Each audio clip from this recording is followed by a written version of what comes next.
할렐루야. 주님의 평강이 우리 성도님들에게 가득하기를 축복합니다. 오늘 말씀의 제목은요, 예수님은 누구신가 입니다. 여러분은 저에 대해서 잘 알고 계십니까? 앞에 있는 김호길 목사에 대해서 얼만큼 알고 계십니까? 아마 제가 이 세상을 살아온 인생에 저에 대한 어떤 그런 기록, 그리고 저에 대한 어떤 그런 여러 가지 일들을 여러분들은 아마 이만큼이 전부라면 아마 요만큼 알고 계실 거예요. 그래서 요만큼 알고 계시는 그 지식에다가 요만큼 좀 더 더하도록 하겠습니다. 저에 대해서 간단하게 한번 조금 좀 소개를 해드리려고 합니다. 저는요, 김해 김씨 경파 78대 손 김호길입니다. 저는 줄곧 부산에서 태어나고 줄곧 부산에서 자랐는데요, 특별히 해운대에서 많은 시간을 또 보내고 살았습니다. 그래서 해성유치원, 해운대초등학교, 해동초등학교, 해운대중학교, 해운대고등학교를 나왔어요. 모두 다 해운대에 있는 그런 유치원 학교, 그렇습니다. 어릴 때에는 이사를 참 많이 다녔는데 제 기억상 한 13번 이상 그렇게 이사를 다녔던 것 같아요. 제 아버지는요, 해운대에 있는 조선비치 호텔에서 초창기 멤버로 일을 했고 계속해서 일을 하시다가 이제는 은퇴하고 계십니다. 어머니는 제가 어렸을 때에 미용 기술을 배우셔가지고 미용사로 또 일을 하기도 하셨어요. 저에게는 2살 어린 남동생이 하나 있었습니다. 지금은 이제 별세를 했는데 어쨌든 그렇게 남동생도 제가 있었어요. 집안의 종교는 불교입니다. 제가 고등학교 2학년 때부터 본격적으로 교회를 다니면서부터 저희 집안에 기독교를 가진 사람이 딱 한 명 등장을 한 거예요. 이전까지는 제가 알아본 바로는 그래요. 멀리 있는 가족 중에 아내 되시는 분이 뭐 기독교다라는 이야기를 들었어도 저희 집안 중에 기독교는 없습니다. 없는데 저희 집안에 제가 처음으로 예수님을 믿게 되어졌어요. 장손인 저였기 때문에 예수님을 믿는다라는 것이 쉽지는 않았습니다. 하지만 하나님이 저에게 믿음을 주시고 계속해서 주님이 저를 만나주시면서 인도해 주셨기 때문에 어려움도 잘 이겨내고 은혜 가운데 믿음을 지켜내고 지금 목사로서 이렇게 살아가고 있습니다. 거기다가 제 아내를 만난 이야기, 저희 집에 아이들을 낳은 이야기 쭉 하면 오늘 예배 시간 가지고는 택도 없습니다. 그래서 요만큼만 조금 알려드립니다. 제가 어저께 우리 제자훈련생들하고 이제 선교예진 갔다가 카페에 들려가지고 이제 잠시 쉬는 시간을 가졌는데 그때 이제 청년들이 앉아있는 테이블에 저희 부부가 앉게 되어졌어요. 그래서 이제 저희 부부가 만난 이야기하고 하니까 막 눈이 동그래져가지고 설교 들을 때도 그렇게 눈 동그래지는 거 못 봤는데 난리가 난 거예요. 어떻게 그럴 수 있냐고, 그런 스토리가 있냐고 막 그렇게 이야기들 하고 했는데 그런 이야기는 나중에 또 시간 있을 때 저에게 조용히 오시면 이야기해 드리는 걸로 하고, 어쨌든 저에 대한 이야기가 이만큼 있으면 오늘도 저희가 여러분들에게 저에 대해서 조금 자세히 요만큼을 좀 더 알려드렸어요. 왜 갑자기 저에 대해서 이렇게 이야기를 하냐? 저에 대한 이야기는 제가 여러분들에게 이야기를 하지 않으면 아무도 모를 그런 이야기인 거죠. 김씨다라고 해서 제가 어디 김씨인지 여러분들이 어떻게 알겠습니까? 어디 김씨의 몇 대 손이고 그걸 여러분들이 어떻게 알겠습니까? 제가 제 입으로 여러분들에게 설명을 해드려야 김호길 목사가 김씨구나. 아까 경파 78대 손, 제가 여러분 이거 알려고요 아버지한테 전화해가지고 다시 물어봤습니다. 어릴 때 들었는데 까먹어버려가지고 70 몇 대 손인 건 알겠는데 어디 판지를 모르겠는 거예요. 그래서 아버지께 전화를 드려가지고 아버지 제가 어디 무슨 파고 몇 대 손이에요? 라고 다시 확인을 했어요. 그래서 저도 헷갈리는 거를 제가 여러분들에게 이야기를 해드리지 않으면 여러분들이 모른다라는 거죠. 마찬가지로 여러분 누군가에 대해서 알아가려면 그 당사자가 자신에 대해서 이야기를 해줘야 알 수 있는 거예요. 제가 한 번씩 여러분 깜짝깜짝 놀라는 것은 부부인데도 불구하고 이 사람에 대해서, 아내에 대해서, 남편에 대해서 다 알고 있다라고 생각하는데도 불구하고 한 번씩 깜짝깜짝 놀랄 때가 있죠. 뭘 보고 깜짝깜짝 놀랍니까? 내가 알지 못하는 그 사람에 대한 이야기를 본인이 이야기할 때. 근데 더 신기한 것은 본인이 옛날에 이야기를 했대요. 당신이 그런 사람이었어. 왜 이때까지 얘기 안 했어? 이야기했는데. 이야기를 해야 알 수 있는, 부부조차도 마찬가지다라는 거예요. 10년, 20년, 30년, 40년을 살아도 상대방이 이야기를 해주지 않으면 우리는 그 사람에 대해서 모른다라는 것이죠. 그런데 여러분, 그 사람에 대해서 알지 못하면 어떤 일이 일어납니까? 오해를 하게 되어져요. 그 사람에 대해서 알지 못하고 어떠한 그 사람에 대한 행동, 말, 여러 가지들을 보게 되어지면 그 사람이 왜 그러는지 모르고 오해를 할 경우가 많다라는 거죠. 왜 저런 행동을 하는지, 왜 저런 말을 하는지, 왜 저런 성격인지 그 사람에 대해서 알지 못하면 이해하지 못하게 되어지고 결국에는 오해를 해서 그 관계가 비틀어지는 그런 안타까운 일들이 일어나게 되는 거죠. 이것은 여러분 비단 우리에게만 해당되어지는 것이 아닙니다. 우리 예수님도 마찬가지예요. 예수님이 자신에 대해서 이야기를 해주시지 않으면요, 우리는 예수님을 제대로 알 수 없는 그런 존재인 거예요. 한마디로 앞에서 이야기한 것을 우리가 참고해서 이야기를 하면 예수님에 대해서 오해하고 살아가게 되어진다라는 것이죠. 그런데 참으로 다행인 것은 뭐냐? 예수님이 자신에 대한 이야기를 성경에 많이 해두셨다라는 겁니다. 구약은 오실 예수님에 대해서 선지자들이 하나님의 말씀을 듣고 소개를 많이 해줬고요. 신약은 예수님 자신이 이 땅에 오셔서 스스로에 대해서 나는 이런 존재다 라고 그렇게 말씀해 주신 그 기록들이 성경에 있는 것이고, 또 사도들이 성령 하나님의 감동하심을 받아서 여러 서신들을 통해서 예수님에 대해서 자세하게 설명을 해 주셔서 우리는 예수님이 이런 분이구나 라는 것을 알고 그렇게 살아가고 있는 거죠. 그 말씀들 중에 바로 오늘 우리가 읽은 본문이 속해져 있는 거예요.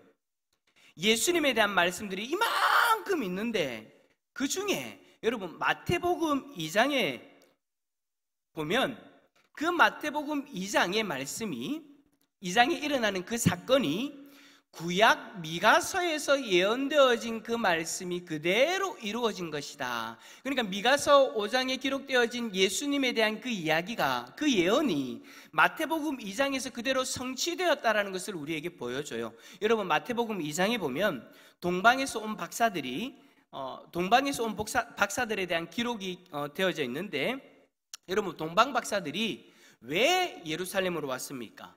별을 보고 유대인의 왕이 태어났다라는 것을 깨닫고 여행을 하게 되어졌는데, 그때 예루살렘 성에 도착하게 되어진 거예요. 그 도착해서 박사들이 헤롯을 만나게 되어지고, 헤롯에게 유대인의 왕이 어디 계시냐라고 그렇게 질문을 하죠. 헤롯 왕은 황당해합니다. 자기가 지금 이스라엘을 다스리는 분봉왕인데 지금 자신들에게 동방에서 온 박사들이 하는 이야기가 지금 유대인들의 왕이 태어났다라는 거예요. 그래서 깜짝 놀래가지고 대제사장들, 서기관들을 모아가지고 그 성경에 이야기하는 그리스도, 유대인들의 왕이 어디서 태어나냐라고 그렇게 물어보죠. 그랬더니 마태복음 2장 6절에서 메시아가 베들레헴에서 태어나는 것으로 예언되어져 있습니다 라고 그렇게 이야기하는 것을 기록하고 있죠. 그 예언이 바로 오늘 우리가 읽은 미가서의 말씀인 겁니다. 5장 2절 다시 한번 더 읽어볼까요? 5장 2절입니다. 시작. 베들레헴 에브라다야.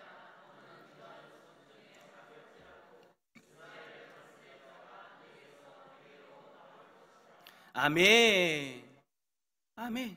메시아가 태어나는 것에 대해서 예언하는 말씀 중에 그 지명을 이야기하는 말씀 중에 하나가 바로 오늘 본문의 말씀인 거예요. 뿐만 아니라 오늘 본문에는요, 여러분, 메시아로 오시는 그 예수님에 대한 설명들이 기록되어져 있어요. 그분이 어떤 존재인가, 그분은 어떤 분인가에 대해서 설명되어져 있죠. 자, 그러면 오늘 본문에서는 예수님이 누구시다라고 그렇게 설명하는지 한번 살펴볼까요?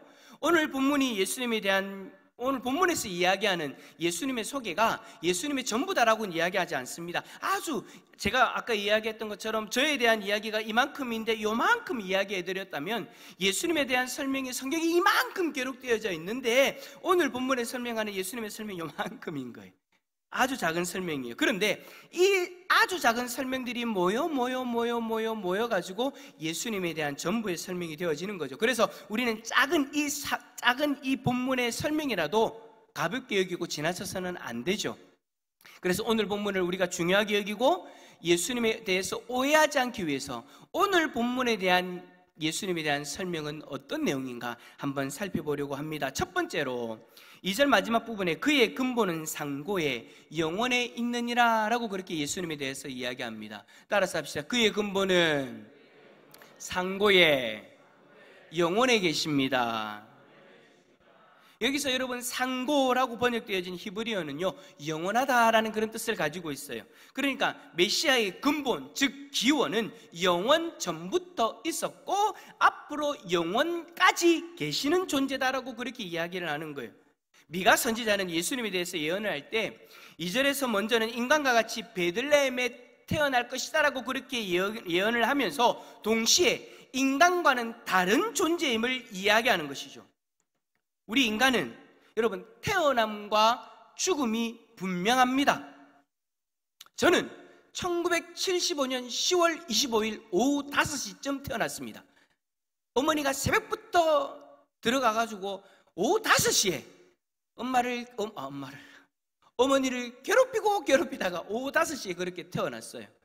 태어남이 있으면 끝이 있는 것이 우리라는 존재다라는 것이죠. 시작이 있으면 끝이 있다라는 거예요. 하지만 예수님은 다르대요. 예수님의 시작은요, 우리가 가늠할 수 없는 영원 전부터입니다. 영원 전부터 계셨고 앞으로도 영원히 계실 존재가 바로 예수 그리스도다라는 거예요. 이러한 존재가 여러분 우리 주위에 있습니까 없습니까? 옆에 계시는 할머니, 옆에 계시는 할아버지, 옆에 계시는 자녀들이 영원 전부터 태어나서 영원 이후까지 있나요?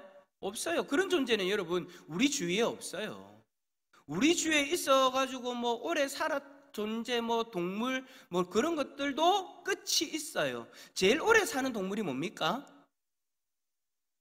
저는 갑자기 거북이가 생각이 나는데, 거북이가 오래 살죠? 근데 거북이 죽어요, 안 죽어요? 죽어요. 오래 산다라고 생각하는 그 존재도 끝이 있다라는 거예요. 그래서 여러분 우리 주위에는 그런 영원한 존재가 없기 때문에 예수님 자신에 대해서 나는 영원한 존재다라고 이야기하면 이게 도무지 감이 잡히지 않아요. 상상도 할 수 없는 그런 존재다라는 거죠.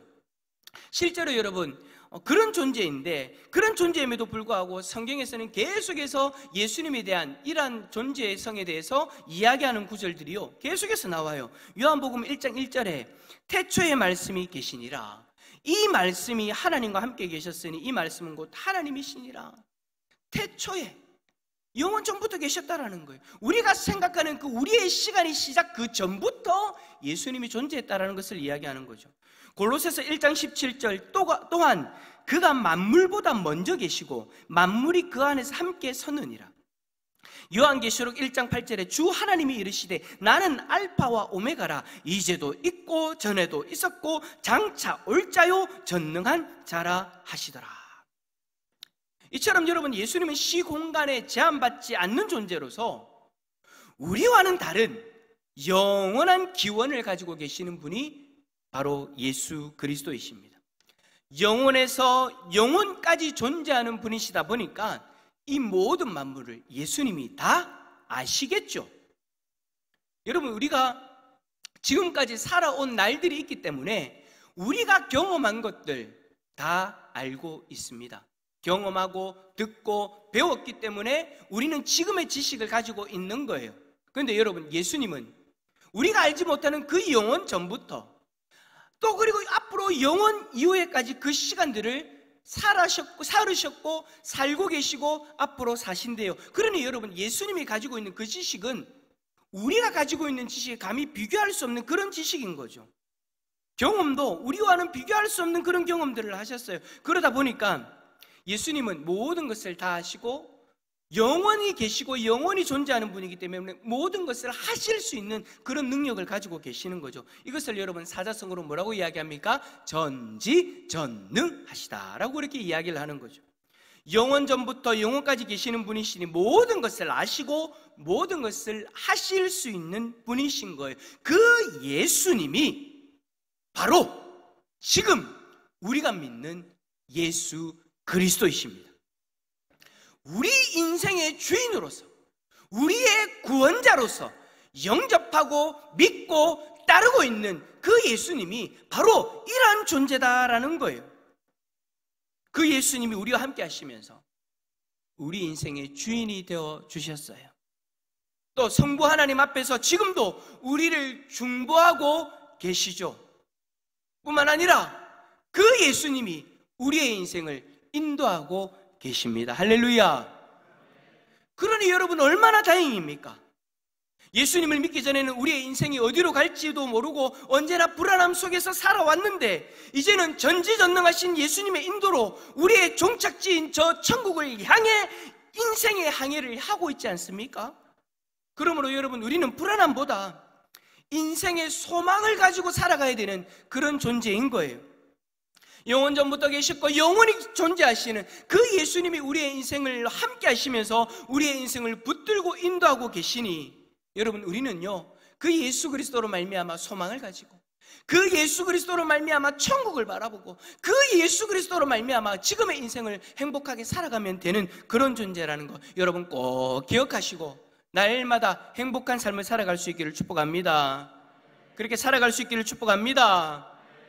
두 번째로 여러분, 우리 예수님은요 땅끝까지 자신의 백성을 돌보시는 분이시랍니다. 4절 말씀 한번 읽어볼까요? 4절입니다. 시작.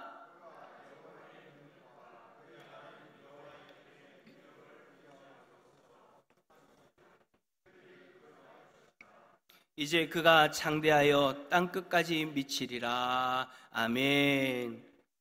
여기서 여러분 여호와의 이름의 위엄을 의지하고 서서라고 이야기를 했는데 여기서 여러분 서서라는 단어는요 성경에서는 백성들을 먹이거나 쉬게 하고 위험에서 건져내는 것을 묘사할 때 사용되었던 단어예요. 그러니까 이 표현을 4절에서 사용했다는 것은 이 땅에 오시는 메시아께서 곧 예수 그리스도께서 하나님의 백성들을 돌봐 주실 것이다라는 것을 나타내고 있는 거죠. 그런데 이 메시아의 돌봄이 이스라엘의 영토에만 그치는 것이 아니라 땅끝까지 미칠 것이다라고 그렇게 이야기를 하고 있어요. 이 예언이 성취되어졌죠. 누구를 통해서 우리가 그 성취됨을 알 수 있습니까? 자, 저를 따라서 해봅시다. 오른손을 높이 들어보시고 그 손을 내 가슴에 딱 얹어서 나를 통해, 자, 이 손을 옆에 있는 분에게 딱 펼치면서 당신을 통해, 할렐루야. 그 땅끝까지 지금 우리에게 그 영향이 미쳐지고 있는 거예요. 저와 여러분이 예수 그리스도를 믿고 예수 그리스도의 돌보심을 받고 살아가고 있잖아요. 저와 여러분은 이 미가서의 말씀이 성취되어졌다는 것을 드러내어지게 하는 그런 증명되어지는 그런 존재인 거죠. 그래서 저는 지금도 예수님의 돌보심을 받고 살아가는 존재입니다. 여러분도 지금 예수 그리스도의 돌보심을 받고 살아가고 있는 존재입니다. 나만의 힘으로 살아가는 존재가 아니라는 거예요. 나 혼자 외롭게 인생을 살아가는 존재가 아니라는 거예요. 예수 그리스도가 나의 주인이 되어주셔서 나를 돌보시며 살아가고 있는, 나를 돌보심으로 우리의 인생을 살아가고 있는 존재가 바로 저와 여러분이라는 것이죠. 사랑하는 성도 여러분, 우리가 예수님을 믿어서 하나님의 백성이 되어졌다면 예수님이 우리의 인생을 목축해 주신대요. 여러분, 목축이라는 말이 뭡니까? 먹이고 입히고 인도하고 보호하는 그 모든 것을 일컫는 거예요. 예수님은 지금도 우리를 목축하고 계십니다. 그런데 여러분, 가끔 양을 목축하는 일들을 하다 보면 그 양들 중에는요, 목자의 목축을 피해서 도망가는 그런 일도 일어나게 되어지죠. 목자가 가지마 가지마 하는데 꼭 한 양이 가지마 가지마 하는 길을 벗어나서 지 가고 싶은 대로 가요. 그런데 여러분, 잠시 그렇게 일탈을 하게 되어지면 어떻게 되어집니까? 길을 잃어버리죠. 길을 잃어버리면 양은 불안해하고 두려워해서 그 길 가운데 주저앉아 버립니다. 하지만 다행인 것은 뭐냐? 목자는 자신이 돌보는 양을 포기하지 않는다라는 거예요. 목자는 양을 찾기 위해서 어디라도 나아갑니다. 왜죠? 그것이 여러분, 목축하는 이의 기본적인 자세이기 때문인 거예요. 목축이라는 것은 자신의 생명을 걸고 양을 지키고 인도하는 것입니다. 그러니 말을 듣지 않고 일탈한 양이라 할지라도 그 양을 찾기 위해 모든 수단을 다 동원해서 결국은 찾아내고 자신의 품에 안아버리는 거예요. 예수님이 그러셨습니다. 예수님이 우리를 되찾기 위해서 하나님을 떠나 자신의 속인에 옳은 대로 그렇게 행하고 있는 우리를 되찾기 위해서 십자가에서 자신의 생명을 내어주신 것처럼 말입니다. 예수님은 우리를 목축하는 이로서 우리를 돌보시고 우리를 보호하는 분이십니다. 그런 우리가 죄로 인하여 주님 곁을 떠나 불안함 속에서 살아가고 있으니 예수님이 가만 계실 리가 없죠. 왜요? 예수님이 우리를 목축하시는 목자이시니까. 그러므로 여러분, 우리는 우리 인생의 목자 되시는 예수님을 더 온전히 의지하며 살아가면 되는 거예요. 자꾸 목자의 품을 떠나가려고 도망가려고 가지마라 가지마라 하는 그 길을 쫓아 살아가는 그런 모습이 아니라 예수님 품 안에 살아가면 되는 거예요. 그러면 우리는 그 품 안에서 평강을 누리게 되는 줄 믿습니다. 그래서 여러분, 세 번째로 메시아에 대한 설명이 뭐냐? 그 메시아가 우리의 평강이 되신다라는 겁니다. 5절 말씀 한번 읽어봅시다. 5절입니다. 시작. 이 사람은 평강이 될 것이라.